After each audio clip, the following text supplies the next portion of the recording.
What I do is inconsequential. Why I do what I do is I get to shorten people's journeys every day. What I love about our hospitality industry is that it's our mission to make people feel cared for while on their journeys. Together, we'll explore what hospitality means in the built environment, in business, and in our daily lives. I'm Dan Ryan, and this is Defining Hospitality. Hey, everybody, welcome. Today's guest is a leader in the hospitality and hotel management industry. He's passionate about maintaining teams of excellence. He's developed a leadership strategy called River Guide Leadership. He's forward-focused to the future of the industry and also has created a ton of leaders. Ladies and gentlemen, the president and CEO of Chesapeake Hospitality, Mr. Chris Green. Hey, Chris, how are you, buddy? Hey, Dan, good to see you. So through this whole pandemic, one of the things that has been great for me, and also I think for the industry as hard as we've been hit, is just these new relationships that have fostered, and to be able to connect with other leaderships who are supportive with entrepreneurs and vision and sharing. And like, I just want to put you into that category. And it's been so great to get to know you over this past year and a half. So I just want to start off by saying thank you. Well, I agree, Dan, and I think that we've had some time on our hands to really think deeply about relationships and how industries intertwine, how different types of industries might be able to do business as we emerge from this deep change in our world. And it's really helped me to meet a lot of new people, yourself included. I mean, it's been great to talk to entrepreneurs in similar or alignable industries that we can think about the future together and collaborate and really see what's possible. So I've had a great time. That's been one of the bright spots of the pandemic, frankly. Yeah. Well, and also in through all of this and having you speak to this network of entrepreneurs that I'm involved with, one of the things that really struck me that we didn't expound on as much, but I could tell it just from your heart, that how at all costs you developed such a group of leaders that you work with, and that no matter what was coming, you did everything in your power to keep those leaders with you and aligned. I was wondering, like, tell us about that whole process and coming out of that, because I think that caring and sense of allegiance is really going to inform the whole rest of our conversation, because it's such a deep part of you. Sure. I can't really point to a specific time in my career when it became my ultimate priority, but at some point, I'm guessing in my early to mid 30s, when I realized that there was no important job that I had none in leadership, none, than making sure that the rest of the leaders were better than I was, that they had every tool, every capacity, every training opportunity, because from the minute they became a leader, their whole world was opening up ahead of them. And our job, looking back as leaders who've been around, is not really telling them how it's supposed to be, but letting them see how it's going to be and let them define their future with us supporting them. So it was a huge shift for me in how I led my people, how I learned to lead my departments at that time, or my hotels, and ultimately lead an organization like Chesapeake. But I've seen so many people thrive when we place, listen, you can talk to all of the big Fortune 500 companies and the consultants, and they say, sure, you got to invest and you got to invest. But the truth is we really don't. We've got a lot of competing business priorities. And what I had to do, and what we've had to do at Chesapeake, is we've had to set aside these other competing business priorities to make sure that the one thing that matters is our primary focus. And interestingly enough, all the other competing business priorities seem to really take care of themselves when you have great leaders at the helm. And I'm just really proud of what we try to do. It's if you draw out your career, if I drew out my career and said, someday I would love to be in a position to influence 3,300 lives and help people see their positive future and see the outcome they want to see for their lives, I don't think I could have named what that title would have been, but it's ended up being the job that I have now. So it's pretty exciting. Well, hearing you say, like, at the helm and being a leader, and this whole idea of your River Guide leadership, my brain is going back to, like, I love studying ancient history and the Peloponnesian War and the Athenian Navy. And there was a time when they were going out to Sicily to kind of take over the island or retake over one of their colonies. I forget all the details. And the admiral who was in charge of these ships that went to go take it, basically they all offloaded onto the beach, and then the admiral burned all the ships. And he's like, all right, go.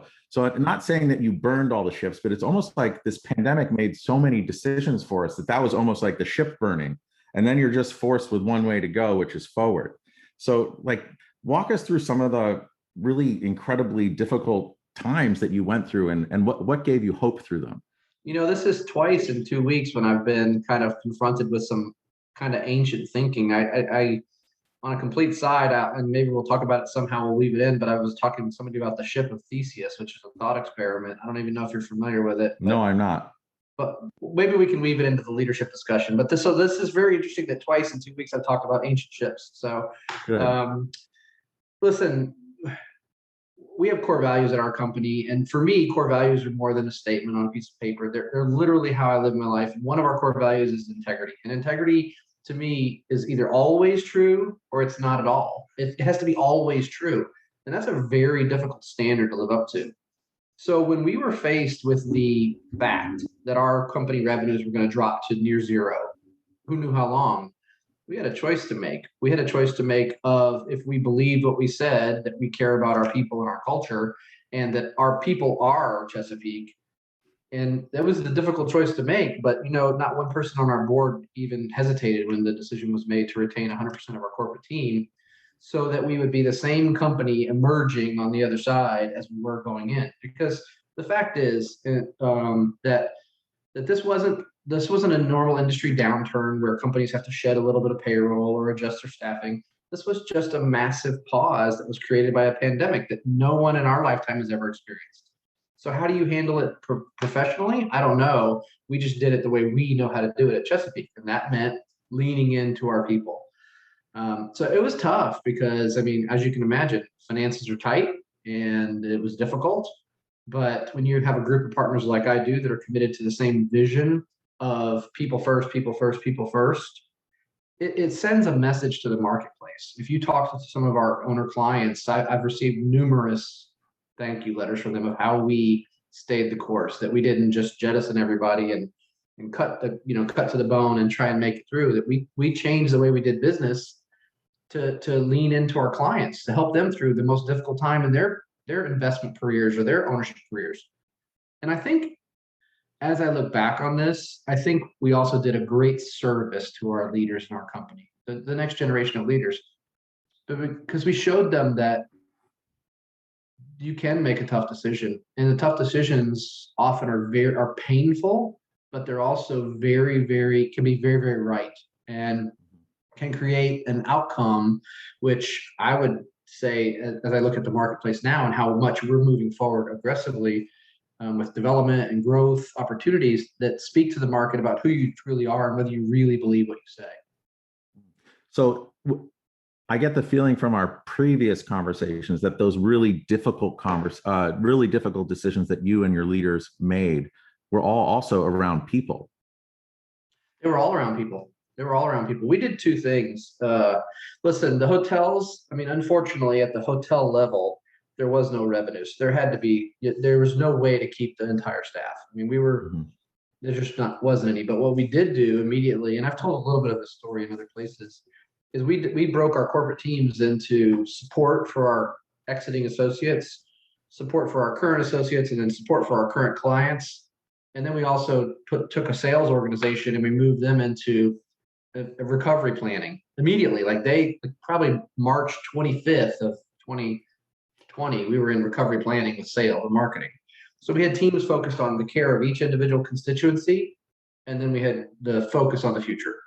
And so one of our core HR leaders we built out a platform on our webpage that helped all of our exiting associates know exactly where they had to go. Every link for every state resource of, unemployment, benefits, training, anything, job opportunities. We built up this platform and we spoke directly to that team to help facilitate them, because the best we could do was care for them through this difficult time. Mm-hmm. And then we invested in time, training for our corporate team and enhancing skill sets through the pandemic to make sure that our corporate team not only kind of stayed the course, but thrived and came out of it stronger. And then we spent time focusing on our clients and made sure they knew that we turned all of our resources that were normally, whether they were revenue generation or whatever, into capital preservation and cash flow planning to protect them and their assets through this. And I'm happy to say every one of our clients navigated the pandemic and is coming out of it now. So, yeah. And I'm curious though, like when we really think about the state of the hospitality industry now and trying to get people to come back into it. I know, like, for instance, retail, with the onset of online shopping and everything, 4 million jobs just evaporated. They were totally disrupted. In hospitality, it's not disrupted, but I'm kind of getting the feeling from what I'm seeing that people are a bit stung by that and are a little nervous to come back into it. And I know, like, on all those difficult decisions that you made and that your team made, they were all surrounded around people were the hardest ones. So, like, how are you seeing it now? And kind of tying it back in, like, what gives you hope about getting people back into our amazing industry? Really, those are the most difficult. To me, financial decisions are easy. Business decisions and whatever, how we're going to account for something, whether we're going to acquire something, those are all just math, and whether they bear out or don't. But people matter, right? And that's one of my core leadership fundamentals is people, and the person matters, not just the people that fills the job of executive housekeeper, the person and their wholeness as a person. So that matters. I don't know, Dan. The difficulty around it is when we don't think like humans, when we think like business first.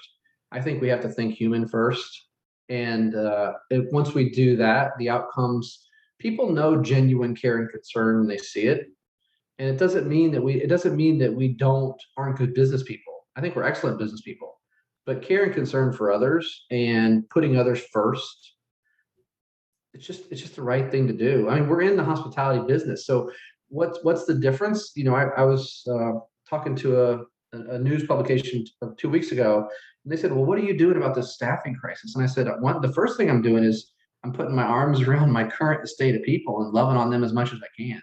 Mm-hmm. Right? I want them to know how much we appreciate them and how much we respect and admire the job they did for the past 16 months, and that no one's ever been through it, and they set a new standard for excellence. Just really grabbing a hold of them and making sure they feel loved, because the last thing I could do is have somebody leave. So this might actually be a kind of a leading question to, like, my main question that I ask at all these, but I've heard you say care about 20 times, people first, loving on them.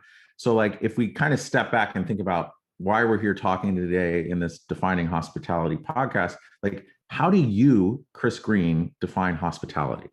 I get asked this question a lot, but to me, it's just genuine care and concern for a positive outcome for others. And that is hospitality. And that's what's cool about that is it's my living, and it's also my life. And what I mean by that is just because I make money doing it in the hotel business, hospitality is something that you should practice every day, whether it's with your neighbor or with the person at the grocery store or whatever, the person who's frustrating you at a grocery store. It's how we treat our fellow humans. I was raised by, I'm a Southern boy. I was raised by my mom and dad who were raised in a Southern household. And when we heard somebody was coming to visit, I mean, what did you do? You break out the best china. We didn't have china. My dad was in the military, so we had Corelle. We broke out the fancy Corelle ware, and we got the. It's making a comeback.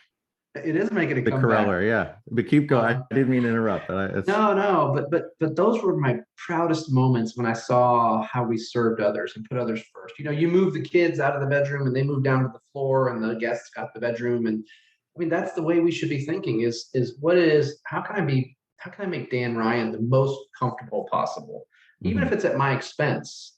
That's what hospitality is giving of yourself to others and letting them experience a fullness that you can help provide. So I just love it. And I think that's the same thing in leadership is the minute that we take our leadership as some sort of right or some sort of, I don't know, something that we own, we've made a mistake. Our leadership belongs to our team, and we owe it to them immediately the day they take a leadership role. Going into that, you think you said specifically genuine care and concern, and that you learned it from your parents, who I'm hearing you say it came from limited means. But so much of what we learn from our parents in those early parts of our life. Like, from their upbringing, like, how do you think they learned it? How did they transfer that to you? I know it was from, I mean, I look back at my grandma. I mean, my grandma was the sweetest old lady. You never went to her house when there wasn't a big, she lived in Missouri, and there wasn't a big, and my mouth's gonna water, a big tray of fried chicken on the table. I mean, she just was always taking care of people. You sit down, let me get you a tea. How can I make you comfortable? And then, but then this is the difference. When that was done, it wasn't just the food and the sustenance part. It was sitting and talking and then looking at people, and she would ask these really penetrating questions and listen. Ooh. Well, that's awesome. So, like, what were some of the best questions that you remember that your grandmother asked? Because I think questions and listening, it get lost on us in all this noise. So I love asking questions. What was like some of the ones that you remember from your grandmother? I mean, I remember her asking specifically, what are things that you hope for in the future, Christopher? She called me Christopher. And what are things that you hope for? And what would fill your life with joy? She was really about finding, not necessarily financial, because honestly, listen, I feel very blessed the way, just the way things have worked out. But my grandfather was a railroadman. So he was a caboose. We worked in the caboose on the railroad in the Southeast Missouri rail lines. And then my dad was enlisted in the military, not an officer. One of the hardest working men I ever knew. He worked 3 jobs to support our family. So I do. I come from limited means growing up, but I saw what the authenticity of care and concern looked like, instead of the hoopla around care and concern. Anybody can throw a big party, but do you sit with me and talk and ask about what matters to me? And so when you take that to the next level, I can't say I'm perfect at it, but there are people in my company, when I get the time, when I go to a hotel, I can sit and ask them, and I want to know them first. I want to know you first. Like, what makes Dan Ryan tick? Then I know how to serve you as either a peer, or in the industry, or as if I'm your leader. I know how better to serve you, what meets your needs, because everybody's needs are different, and what they're looking for in a career. And if you don't know that, then you try and put a blueprint on top of people, and people are not to be blueprinted. Everybody's different. So it's interesting. Like, if you take from what your grandmother would say and like just really focus in on asking these questions about where's your hope, where's your joy, and then I think you said it's separated from the hoopla, right? So it's this whole different thing. But how do you distill that in your everyday life and with your leaders, so that you don't get caught up in all the noise and the pomp and circumstance? What are some things that you do and your team does to really create that moment of connection? Well, we spend time in authentic conversations. I think I reached out to you about a document for like a specific one-on-one, right? This is how I'm using my peer network. But one of the things that we do on our one-on-ones is we have real authentic talks. What challenges are you facing? And you'd be surprised. We've just developed such a great culture of trust at Chesapeake that we know what people. I know that my VP of revenue strategy, that what really lights her life is her daughter's volleyball. I know these kind of things about my people, and those are the things that we talk about, because when I can hear her joy in talking about that, I mean, there are things that you can relate to business about that joy. And honestly, it's really powerful for me to say that those things are really super important to us. I was raised in the FaceTime era of hospitality. What I mean by the FaceTime era is, who could work the most hours? I mean, that's how you got promoted. If you could work the most hours, you were the next on the list because you were more committed than anybody else. And we've changed that completely. I demand that my people take time off and they do the things that matter to them.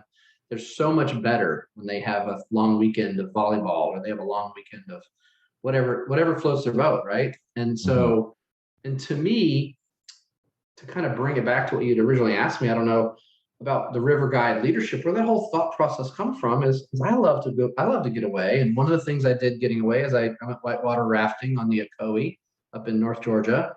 And it's a class 4 with some class 5 rapids. And it presented me, and I didn't realize it at the time, but it's over the years shaped how I feel about leadership, because there's a guide in the back of the boat, the river guide on the boat. They sit up in the back, and they sit up on the back part of the boat when you're down on the side, and they can see the rest of the river. They can see the rapids approaching. They can see, what the pitfalls are and where the opportunities are, because they have an elevated view. And I thought, my gosh, that's what we as more senior leaders should be doing. We should be watching for the rapids. We should be watching for the challenges, and we should be leaning into our people. And what the river guide would say, he would say, okay, I need you two over here to give me 2 back paddles fast, and you two over here to give me 2 front paddles fast, and then we're going to stop paddling altogether. So with direct and firm leadership that was based in seeing the broader space, the marketplace, if you will, or the river, if you will, that leader or that river guide was able to coach the team in such a fashion to give them great confidence in their specific effort, and then enjoy the outcome with them and celebrate the outcome. And that's what they did. They immediately praised. When you'd pass the rapid, it would praise you. And when the team was working in sync, you would go through the rapid no problem. When the team wouldn't listen, or one team member wasn't performing well, then the boat would twist and you'd be in all kinds of problems. You'd have somebody go overboard and everything else. And it really has kind of turned into a more broader philosophy for me, but it really makes me think that even the leadership journey for those people that are coming onto your team, when they're climbing onto the side of your whitewater raft, just like I was that day, and they say there's some class 5 rapids, or there's some turbulent business times coming up, those young leaders are scared. And what do they need? They're concerned. They need a steady hand sitting in the back of the boat that is calm, that sees the river, that knows how to handle every instance with expertise, and then gives them coaching on how to handle this. I mean, I can specifically remember going into one called the Devil's the Devil's washing machine, I think is the name of it. Devil anything is usually it was a just bad not rap. good. He goes, okay, guys, but he says, hey guys, we're going to be hitting this whatever, the Devil's whatever. He said, and it's tough.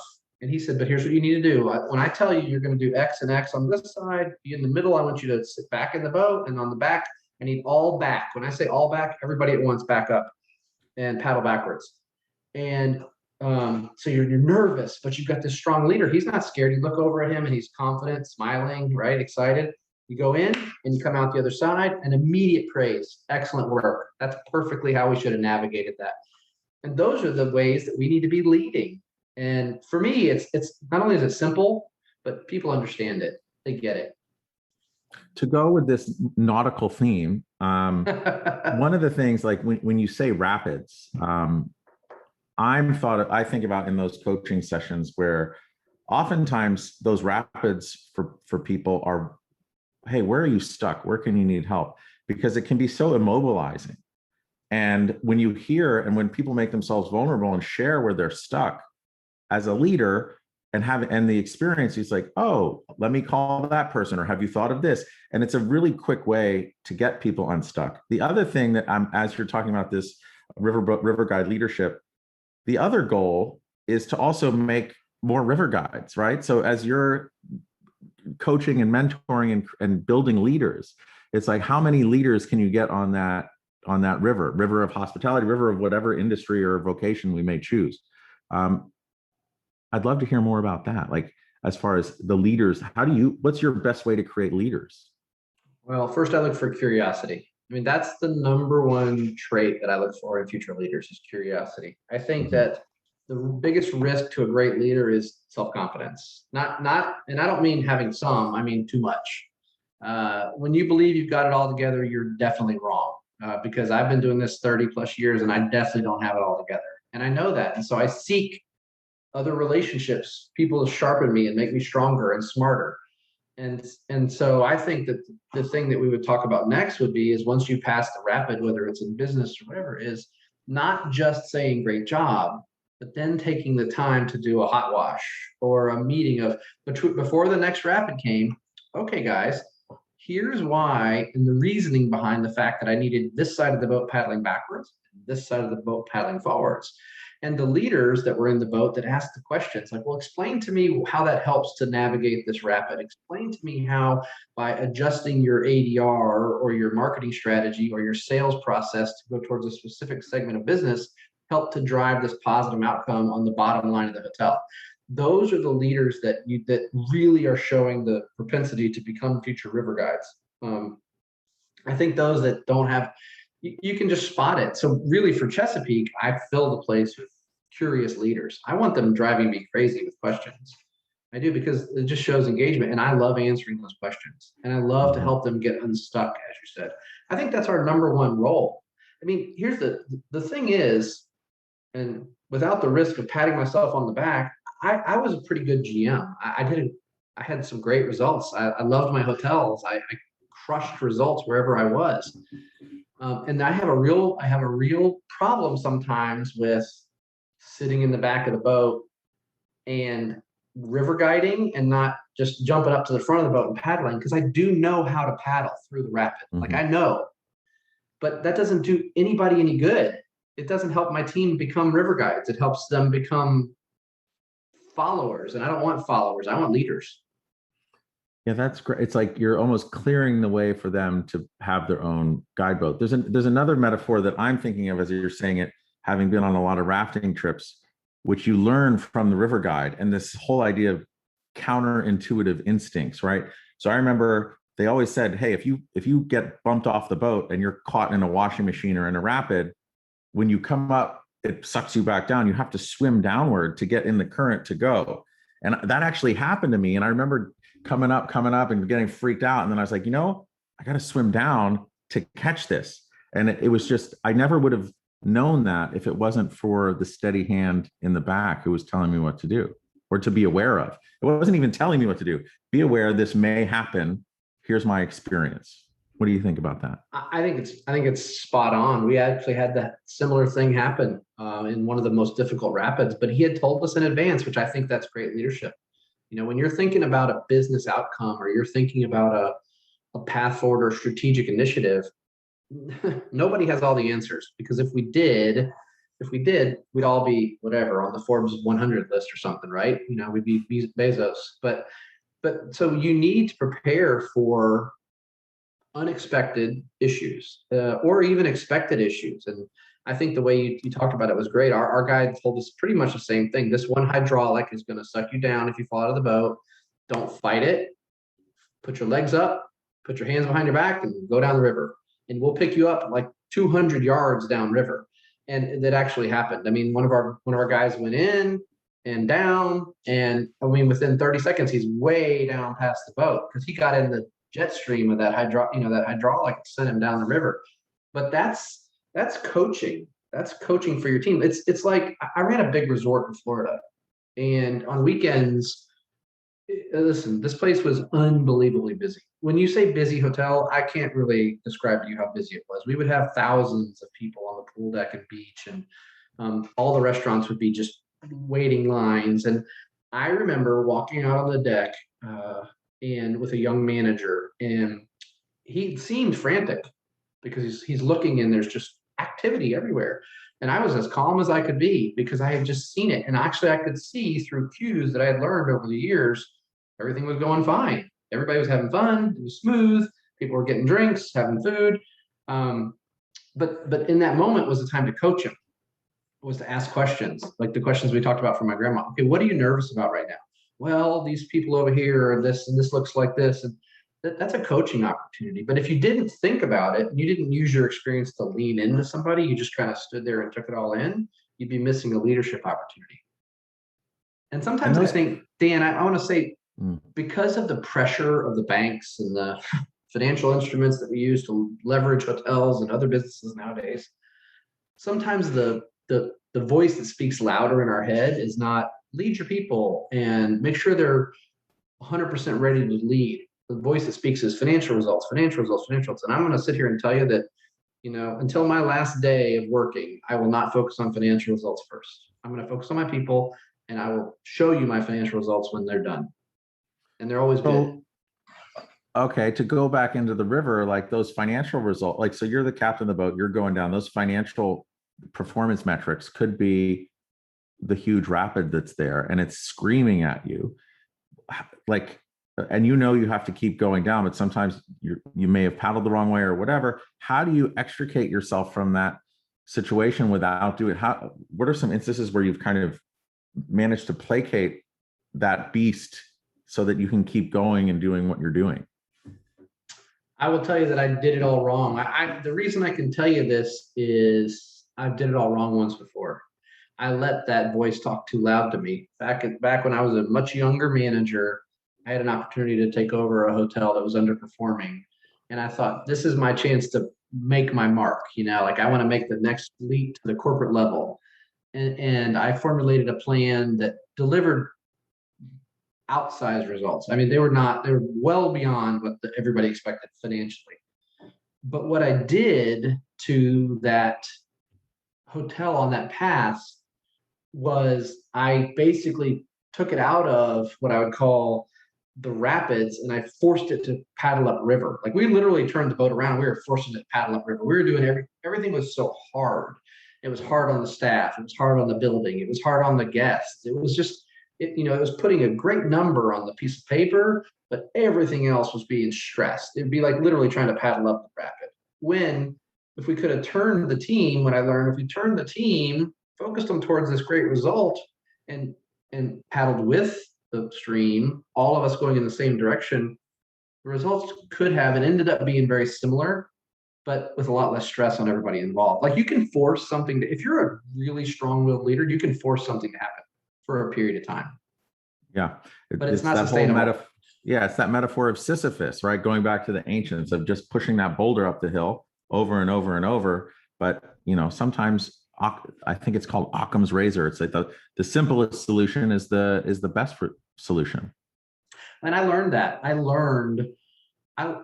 now I can deliver, not me, my team can deliver similar results, and everybody, it feels flawless sometimes, because what I tell people is the river is very wide, and if you don't use a rapids section, you have to see rapids up ahead. But if you just think about a river, I use the river and the river banks as kind of a management philosophy as well, where every organization has to have what I call river banks, right? We have things that we don't breach. We don't breach our culture. We don't breach our integrity. We don't breach our humility. We don't breach the way we value others. And so if somebody's in their own canoe and they're in our river, they're a leader and they've got their canoe, let's say their canoe is their department, and they're heading down the river and they start heading towards the bank, then their leader's role or my role is to gently correct them back to the center of the river. Because my goal is to have the whole group paddling together, heading down the river. And that's when you really get things running as a company. If you let the riverbanks down, what do we get? We get a flood, and a flood wrecks everything.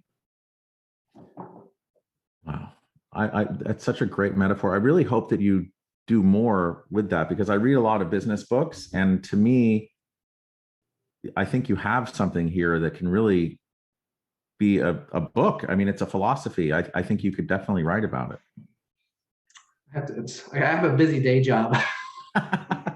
Well, hey, find the eddy in the river and chill out and get these out on paper. I think I really think you're onto something, Chris. So going back to like the first question, which is how do you define hospitality? You said genuine care and concern, right? And you've learned it, like maybe the best example was from your grandmother, and you've related this and had these small moments of care and concern and interaction and curiosity with others. Oftentimes we also learn, and some of the most informative learning experiences are like the flip side or the worst experience. So understanding your best and your definition, like what's like the worst story that or worst experience that you've had that helped guide you to the other bank or away from the bank, or as the dam was breaking? Okay, so I actually have two. I have another. I can share a business example. I will warn you, it may cause me to get slightly emotional on the positive side.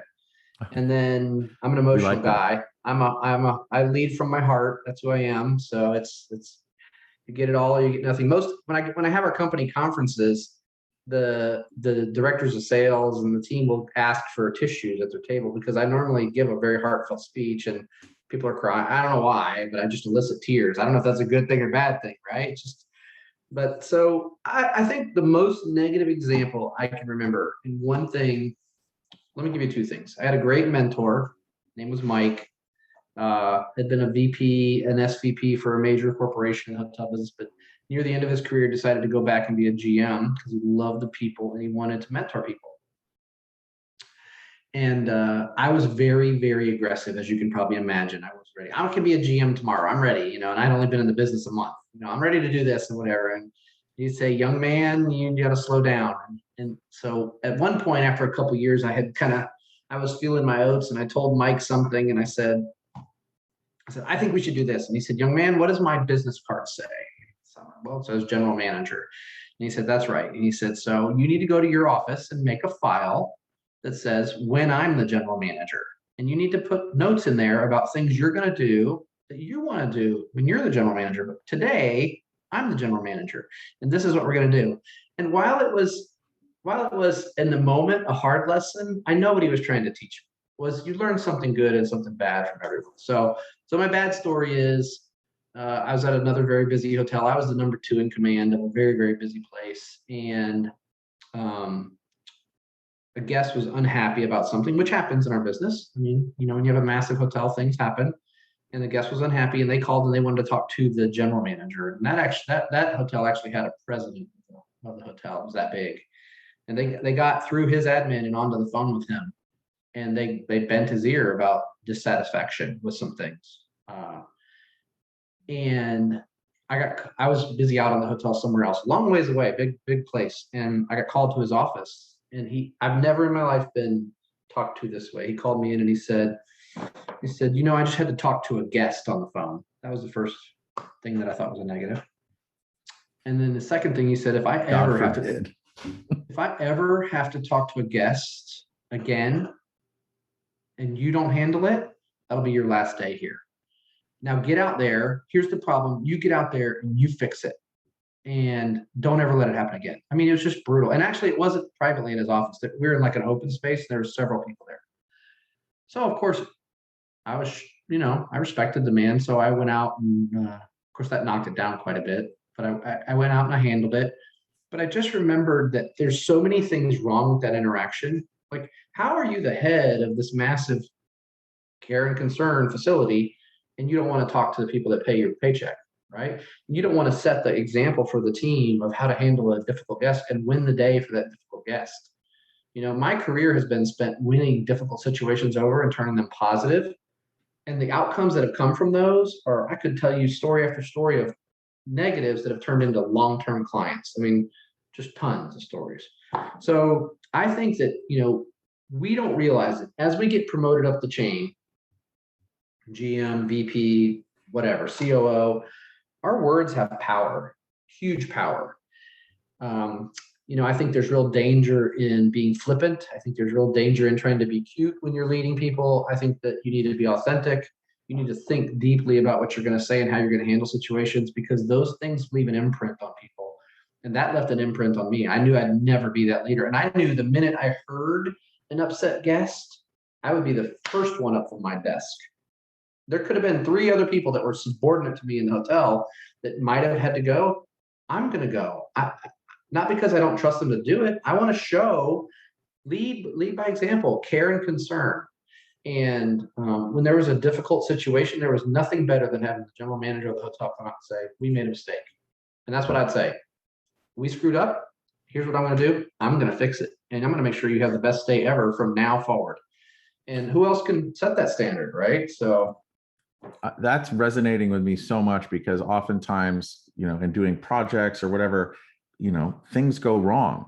And oftentimes people speak around the actual core issue. But I call it, and I don't remember where I learned this from, but I called it entering the danger. You just go straight to it so that there's no inference, no misunderstanding, and say, okay, this is it. We made a mistake. I made a mistake. Here's what I'm going to do to fix it. And it really diffuses the whole situation. So again, I think oftentimes we can learn from the horrible experiences, and it just makes us better leaders and more experienced. I think that with the your mentor Mike, Yeah. who said, "Oh, create a file with when I'm GM, I'll do this." I think, okay, that's interesting. I think the cooler thing would be create that file, but you know what? Once a month or once a quarter, let's review it and see if there's any good gems in there, Yeah. right? So it almost like compartmentalizes your ideas. Right. Right. No, that's a good point. That's a good point. I'm part of a group of leaders that we talk about. They have this thing called the Buffalo culture. And I don't know if you know this or not, but a little bit of trivia. When a winter storm is coming towards a herd of buffalo, the buffalo turn into the storm and they walk through the storm. Why? That makes sense, right? The storm's heading towards you. You walk through the storm, you're going to get through it faster. A normal cow will turn and walk with the storm and have much more chance to die in the storm or whatever, but a buffalo will turn into the storm. It's fascinating. I really have done some reading about it. It's fascinating. So that's who we want to be as leaders, is you got to turn into the storm. You might as well head it face on and navigate it and own it. I mean, and then get through it. It's just like the rapids in the river. The rapid is there. You have to go through it. Are you going to navigate it successfully, or are you going to turn and try and swim over to the bank and get out and run? Because that's not leadership at all. I love that metaphor of being the buffalo and walking through the storm. That's super powerful. So I'm going to meditate on that one. So let me tell you the story. I want to share it. It's a powerful story for me personally. Genuine care and concern for your employees. So our chairman of our company, Chesapeake, his name is Kim Sims. He's one of the family and the founding partners. He's been with the company since birth. He was living in the hotel that they had, a 12-room hotel. They lived in it when they started the company, him and his family. So he's just a great man, and he cares about people first. And that's where I learned a lot of what I've believed to be true. But in 2007, I was the general manager of a hotel in Houston, and my mom was sick with cancer. And my mom was a very strong-willed lady, and she didn't tell our family that she had gone through and been in remission before, and then she didn't tell everybody that came back. She kind of kept it from us because she didn't want to go through. She did not like chemo, did not want to go through it again. And next thing you know, August of 2007, I got a call at the hotel. It says, from my dad, it says, "Your mom's in hospice." And I said, "What? Like, how did that happen? I didn't know." And she had been keeping it from us. And long story short, I called my boss at the time, Kim, and I said, "I got to go home to Florida." I was living in Houston, got to go home to Florida. Flew home. And me being a young manager, I had an important, busy hotel in Houston downtown. So I told the team, I said, I need to text me every day, call me, let me know what's going on with the financials. I need the occupancy, blah, blah, blah, blah, whatever. And it was strangely quiet for the next 3 weeks until my mom finally passed. And I get back to work and I call the hotel, and I would call my assistant GM, and he would say, "Everything's fine. It's great. We're killing it. Everything's great. Hope things are going well. We're thinking about you, buddy." That's what he would say. And sorry. And so I get back to the hotel after it's all over with and everything. And I talked to the team, and I was like, I said, "You guys did great. No problems in 3 weeks. And we're so busy. We had these major conferences and everything else." And they said, "Well, we had some problems." We did. He said, "But gosh, I'm very emotional about this because it's so powerful." He said, "But Kim called us, and he said, you guys are forbidden from bothering him."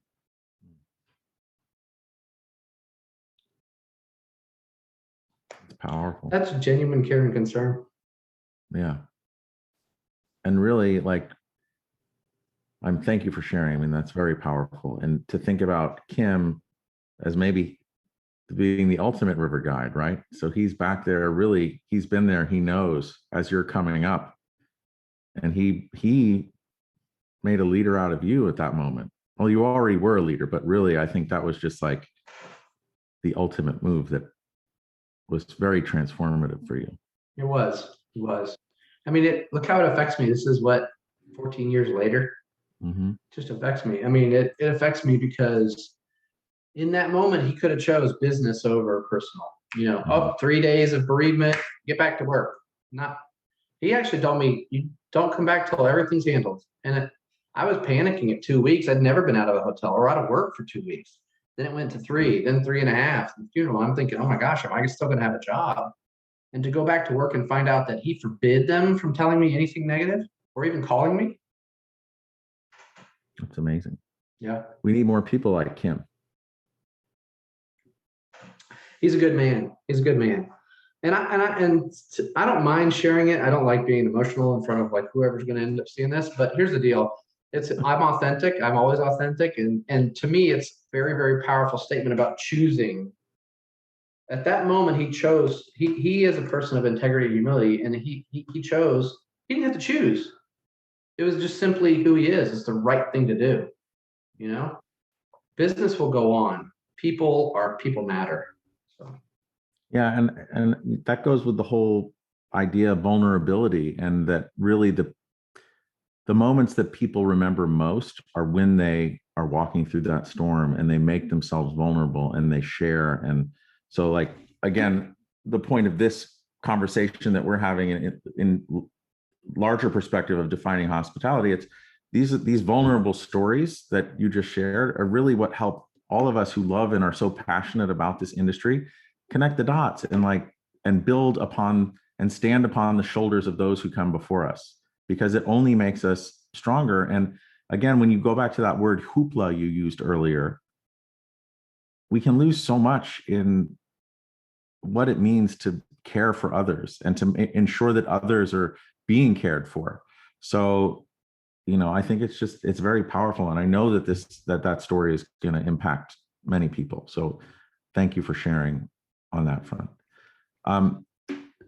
Kind of going in there, like, we all spend so much time on the road. And in that case, you were visiting your mom in hospice and you were away from work with family. But like, as you are now, when you travel away from your family or your home and you're on the road, how do you make yourself feel at home? That's changed over the years. It's changed. And initially, when you're doing 100 days a year out on the road, initially it's exciting when you're young. And I'm going to LA or I'm going to New York and all that. And now it's interesting how much I want it to be like home. Mm-hmm. I really do. So, I mean, some of the things that I do, and they're kind of quirky, but I try to keep the same schedule that I'd keep at home. My wife and I like to go to bed relatively early. I don't stay out late on the road unless I have a big business dinner. I try to keep the same bedtime. I read a book before bed or whatever. Same thing. I always tuck my daughter, my 9-year-old, into bed. So I still tuck her in on the road. I call. And frankly, I will tell even business dinners, this is where I've kind of drawn the line. I will step away from a business dinner and go outside and FaceTime my daughter, because to me, just like Sims made that commitment for me, I'm making that commitment for my daughter. Like, she's more important than a business deal. And I guess if any of my future clients are listening here, I want you to know that about me now. My family is first. So it doesn't mean I won't crush it for you, because we will, but because I'm so much better when my family is whole, as are all of our people, right? So those are keeping that good, consistent system and really paying attention to yourself and how you feel. I don't like being unsettled. So like, we're going to Alice in a few weeks out in California. That's a hard one, but my wife and I talk every morning here at my house. We sit in the back room and we have coffee every morning at 6:30.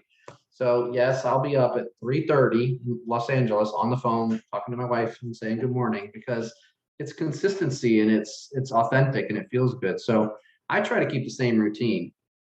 So if you're with me at dinner, Dan, in LA at 7 LA time, which is 10, and I look like I'm asleep, I'm probably almost am asleep.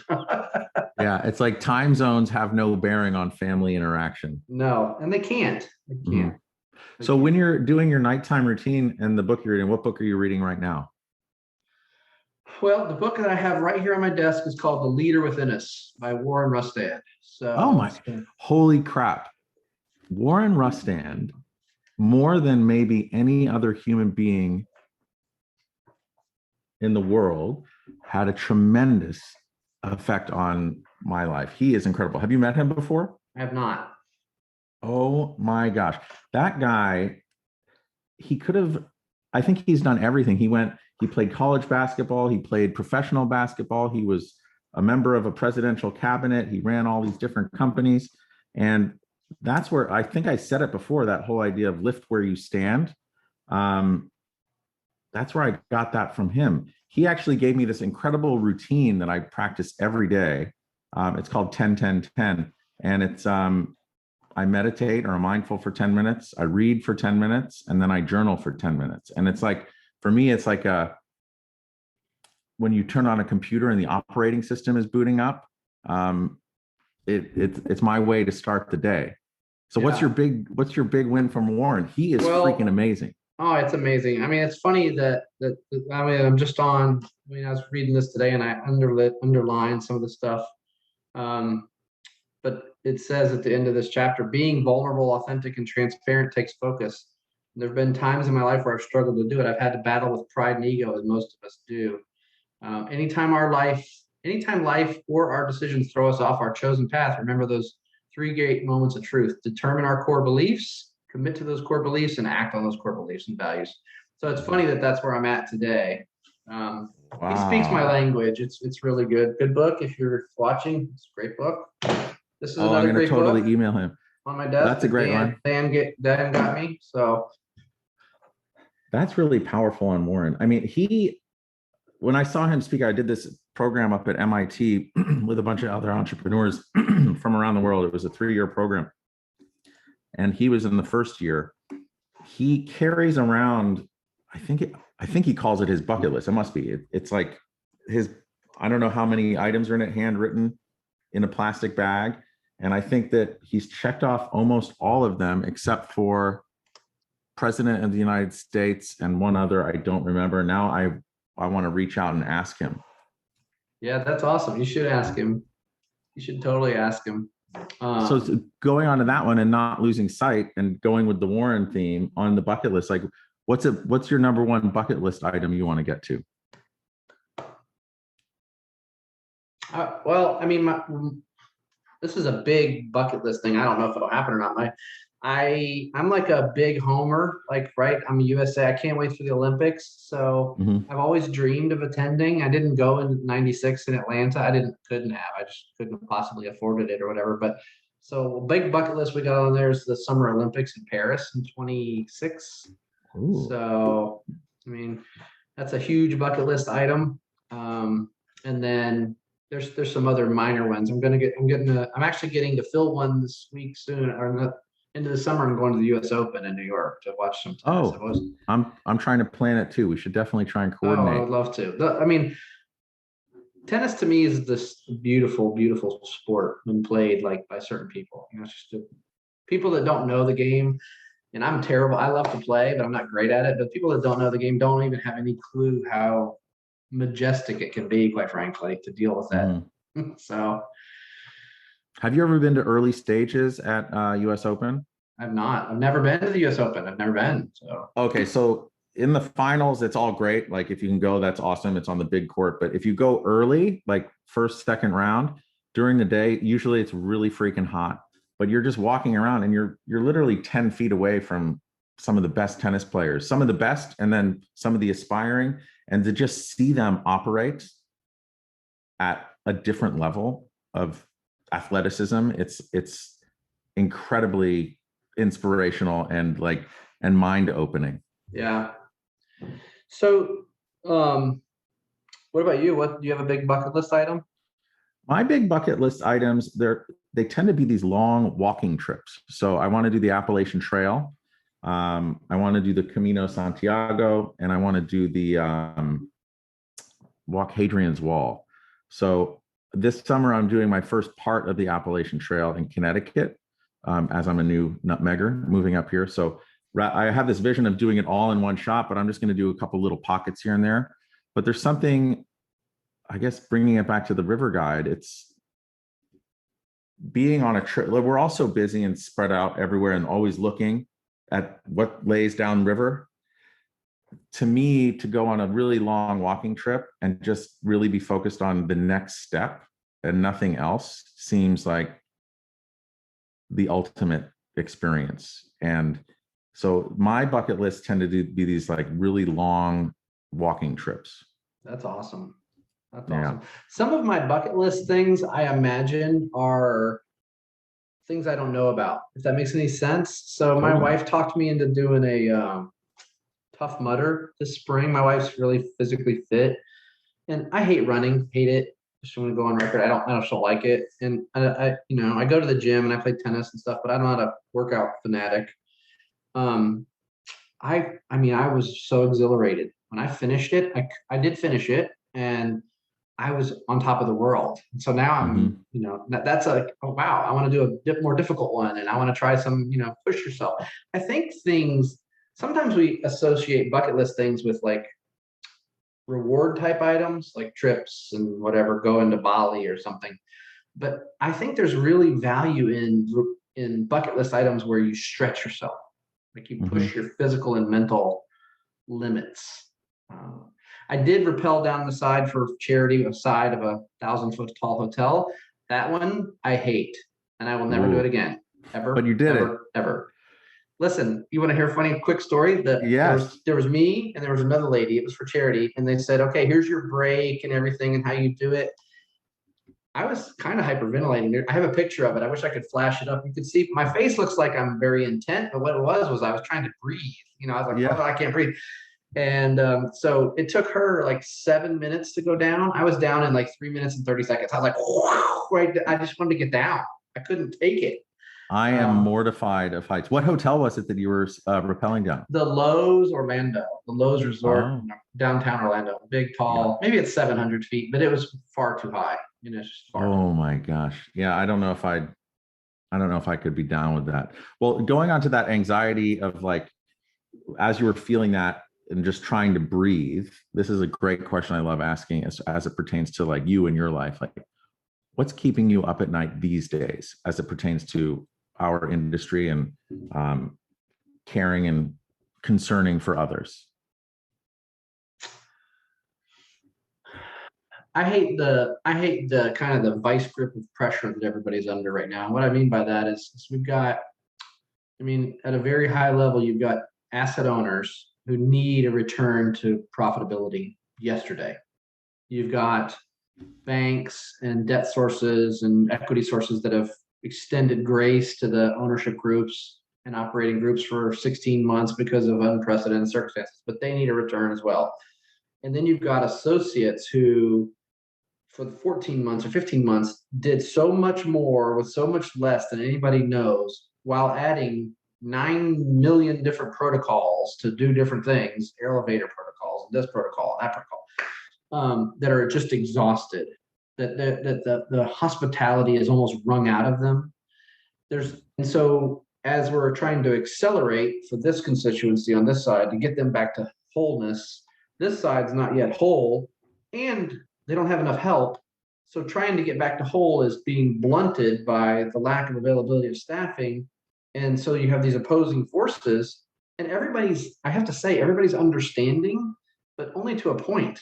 Only to a point. And when you have a bank saying, I don't understand, why we can't get a better returns, and you can't physically service the volume because there's no staff, or your current staff would mutiny, which I think you saw, everybody's seen about the Burger King where the whole team walked out last week.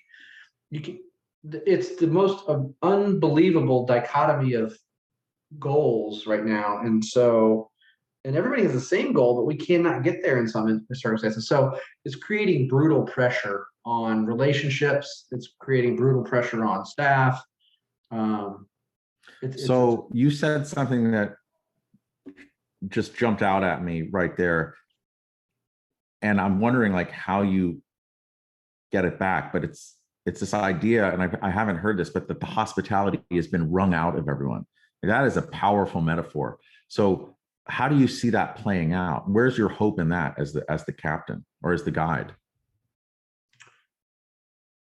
My hope is that we see wins. I mean, so I guess the last point I didn't get to on that, and the hospitality being wrung out of them. So imagine that you're at somebody at their end of their rope, and these are great people. They've been doing this a long time, they're pros, but they're just at their end of their rope. We have GMs that have been working night audit and this, that, and the other.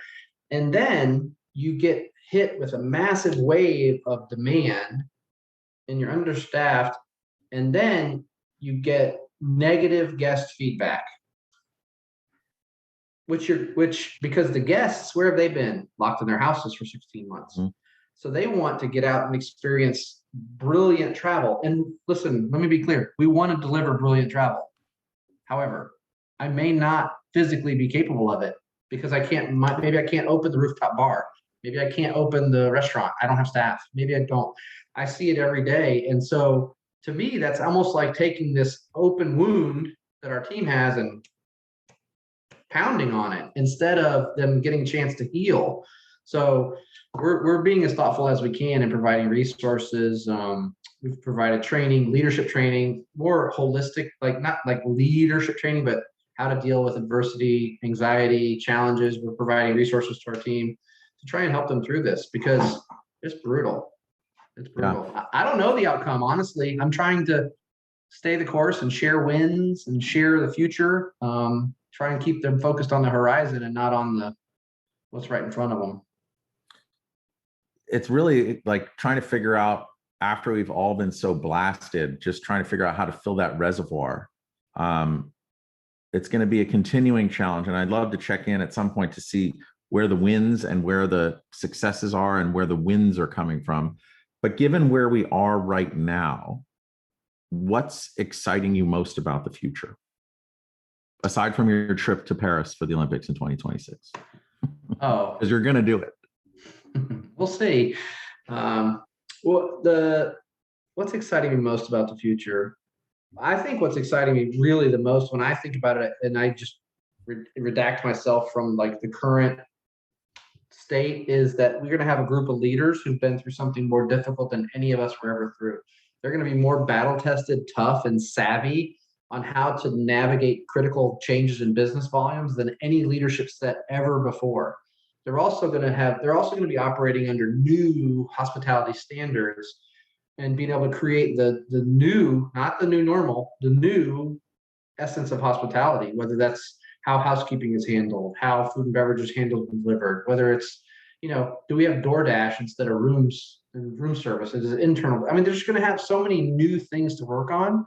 That's exciting to me. And I think there is going to be a renaissance. Anybody who says anything that food and beverage in hotels is dead, bars are dead, they're wrong. I'm just telling you they're wrong. I've been through 9/11, I've been through the financial crisis, and everything everybody said was pretty much wrong, right? We were never flying again after 9/11, never. I've had 2,000 flights since then, so. Totally. So going back to those experiences from your younger self and, all those trips down the river, so to speak, if you could teleport back to your younger self when you're first starting off in your career you started as a bellman, a bellhop? No, I actually started as a cook in a restaurant. I mean, at the very beginning. So you're as a cook, you're on the line, you're in the kitchen. What advice would you what advice would you offer your younger self in a way to shorten your journey? That's such a good question. I mean, it would be really to listen and take advantage of wiser leaders, both for good and bad. When I saw things that I knew were bad, to learn from that and to make sure I avoided those pitfalls. Because to be truthful, I remember my first management role and I did a terrible job. I was very, very young. I got promoted at a very young age to a management job. And I was a manager and everybody needed to listen to me because I was the manager. And obviously I was smarter than them. That was just it was a train wreck. And I would say to all the leaders out there, you're going to make mistakes. Don't be too hard on yourself. Learn from the mistakes. I was very, very, very aware of my mistakes as I grew my career, and I would make notes. And not only did I put when I'm a GM, I would put things I will never do again, right? Things I will never joke about again, things I will never say flippantly again. Because if you don't learn from them, you're gonna, you're just gonna keep creating the same mistakes. It comes with curiosity. Why didn't that work? What was my part in it? And that's the other thing that we probably don't have time to touch on, but you got to own your role in problems. Mm-hmm. I mean, Agreed. most of the problem involves is part. Were you there? Then you're part of the problem, probably. Whether it's your leadership or how you handled it, and a lot of times we're like, well, Dan did it wrong. No, I mean, there was something about Chris Green that did something wrong that set Dan up to do it wrong. Mm-hmm. And it's like that old thing when people come to me after a few weeks and they say, we hired this new manager and we're going to let him go. And the first question I ask nowadays is not why. I'm like, well, where did we go wrong in the hiring process? What mistake did we make that this 3 weeks in and we didn't pick this person right?